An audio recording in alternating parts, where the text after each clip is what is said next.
bad. All right, hey guys, how's it going? All right, so before we get started, I'd like for each of you to consider this question. What does high school really teach you? So, the way I see it, there are 3 parts to your high school life. The first part is your academics, your grades, your test scores, and this all-important thing we're all working towards called college. Next is your extracurricular life, your jobs, your sports, your fine arts, whatever it is you do outside of school, because let's face it, not all of us are students 100% of the time. And the third part is your social life, parties, school dances, just day-to-day interactions with your friends, whatever it is you do outside of the other 2 parts. So, how many of you have ever sat in class and wondered, why on earth am I learning this? Trust me, you're not alone. Now ask yourself this question too. When was the last time one of your parents either analyzed a 17th century British poem or took the 5th derivative of a calculus function? If the answer is anything but a very long time ago, your parents are more interesting than my parents. So, we're learning all these random bits of knowledge for seeming only one goal, as if college is the end-all be-all of our existence. But in reality, college is not just the fairy tale ending and we all go live happily ever after that. No, college is just another stepping stone for us to transition into the real world. And college teaches us a lot of the same random bits of knowledge and same lessons that high school teaches us. One of which is our cliche of the day. What? Is time management. Almost every single kid has heard from the parents, teachers, coaches, everybody, that high school is all about time management. And, well, when you get on this, that generally kills your time management skills. A lot of kids, myself included, spend more time ranting on Facebook, Twitter, whatever, that they don't have enough time to do their stuff than actually doing their stuff. And also, I'd like for each of you not only notice the 5 hours of homework comment. Teachers that are in the audience, yes, that is exaggerated. You guys aren't that mean. But you also have your extracurriculars, cross-country, play rehearsal, whatever it is you do outside of school. So going back to the whole cliche of the day, whoa. Come on. There we go. All right, so going back to the whole cliche of the day thing, your extracurriculars also teach you how to budget your time. Listen, we're not all going to be able to dedicate every waking hour to every single thing we do. If you have a Spanish test tomorrow and you have a tiny little bit of math homework, you're probably going to push the math homework down the priority chain just a little bit. High school is all about prioritizing.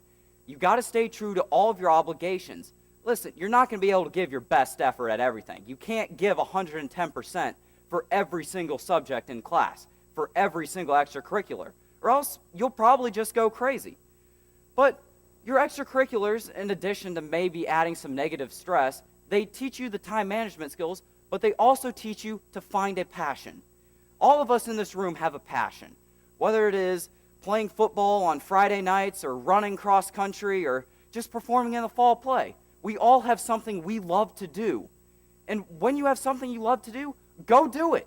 Because when you do something you love, you're happier. It relieves stress, it relieves tension, and it allows you to express your talents and abilities in a medium that school just simply doesn't do. Extracurriculars also teach you how to play nice. And by playing nice, I'm not just talking about passing the ball to everybody or forming a nice, neat, orderly line and not pushing people out of the way when you're getting drinks after a t-ball game. I'm talking about getting the most out of each person you're working with. Doesn't matter the situation, whether it's co-workers, teammates, or just the cast and crew in a production. You've got to find a way to get the most production out of each individual. Because let's face it, every person has varying levels of talent. Every person has varying levels of their diligence. But you have to find a way to get the most out of it to achieve a common goal. Now, when you're loaded with extracurriculars and you're loaded with coursework, the social side tends to be where most of the conflicts happen. Whether it be dances, parties, hanging out with friends, whatever, in my opinion, your development socially is just as important as your academic success. I know parents and teachers may tend to disagree sometimes, but bear with me. Your social interactions teach you valuable life skills, such as communication. And by communication, I do not just mean, writing a clear, coherent thesis statement or standing up in front of a bunch of random people and giving a PowerPoint presentation. I'm talking about average day-to-day conversations you have with your friends. Because in real life, that is where you develop relationships. That is where you develop friendships and make connections in the real world. Now, social interactions also teach you decision-making. Guys, mommy and daddy are not going to always be there to hold your hand and walk you through every decision you make. You have to learn to make smart, sound decisions, oftentimes on the fly by yourself. As Aditya was saying earlier, one choice, one moment could change your life.